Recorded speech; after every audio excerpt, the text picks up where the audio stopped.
everybody! So today I'm showing you my latest Book of the Month Club box, and I thought this would be a really fun time to do every month. When I show Book of the Month Club, I would also talk to you about what I've been reading every month. So I thought that might be kind of a fun new little thing that we do, because it doesn't take long to show you what book I got. So this month, with Book of the Month Club, they give you like 5 choices under your favorite categories that you can pick from that have been picked by different experts that they have, different editors.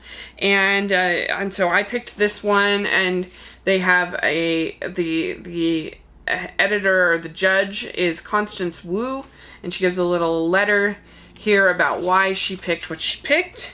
And the book is, it's called The Wangs versus the World. And I thought it sounded kind of charming. It says, Charles Wang is mad at America. A big-hearted immigrant businessman who built a cosmetics empire and made a fortune. He just been ruined by the financial crisis. Now all Charles wants is to get his kids safely stowed away so he can go to China and attempt to reclaim his family's ancestral lands and his pride. So there you go. She says she picked it because in a media-driven world that tells us to define ourselves by our accomplishments or material possessions, it's so important to have a novel that instead explores who we are when we have nothing. It is our most vital, most sacred self. Very grateful to have gone on that journey with the Wangs in this funny, tender human novel. So that sounds really good. I'll have to check it out. There's also a little thing of mints in here. If you're interested in subscribing to the Book of the Month Club, I'll have a link below and you can check it out. So the books I have read this month are, in the last month, I read The Egg and I by Betty McDonald, and I really, really enjoyed that. I've almost, it's a really bittersweet kind of book. Like it has a lot of humor about her life as the wife of this chicken farmer in the 30s, but then it also has sort of this subversive kind of melancholy to it that I really liked and responded to. It gave it some heart beyond just a fluffy memoir, and so that's really good. And then I read, I've been reading the last Harry Potter book. I've still got about 10 chapters left of it, so I'll let you know when I finish that.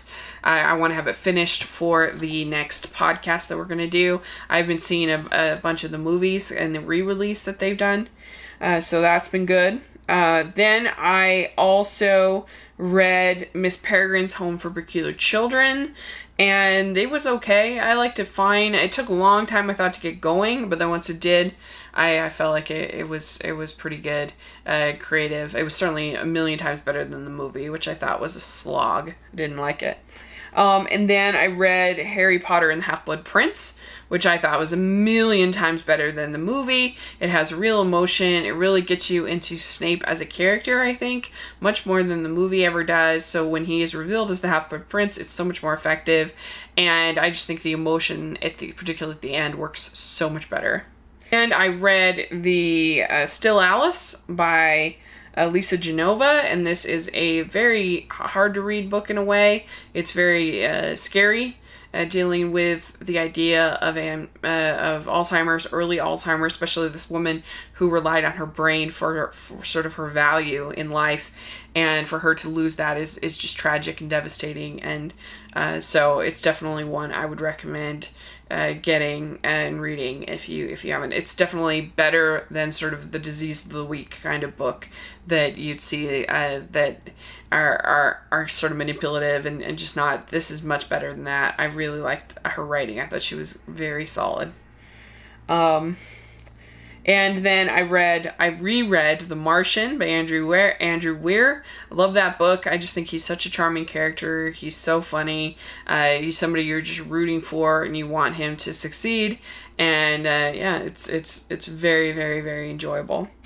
And finally, I've been reading Doctor Strange comics to try to get ready for the new movie. And so that's been a challenge. I find them kind of hard to read sometimes, comics, because the print is very small, so I got a big magnifying glass, and so that's hopefully will help with that. But I've enjoyed it, and it's definitely a really creative character, and a lot of made me really excited for the movie. So those are the books that I have been reading lately. Let me know what you have been reading. Everyone thinks just because I'm into movies that I don't read, but I really love to read as well, so I love both. So let me know what you've been reading, and thanks so much. Please subscribe to my channel, and I'll talk to you later. Bye!